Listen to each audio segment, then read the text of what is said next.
যে ছেলেটাকে সবাই বলতো তুই কিছুই হতে পারবি না, সেই একদিন পুলিশ অফিসার হলো। একটা ছোট ছেলে, বাবা রিক্সা চালায়, ঘরে ঠিকমতো খাবারও জোটে না।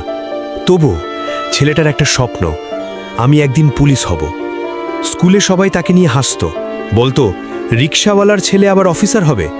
কিন্তু সে হার মানেনি। রাতে ল্যাম্পপোস্টের নিচে বসে পড়ত। বৃষ্টি, ঠান্ডা, ক্ষুধা কিছুই তাকে থামাতে পারেনি। বাবা বলতো তুই শুধু পড়, আমি আছি।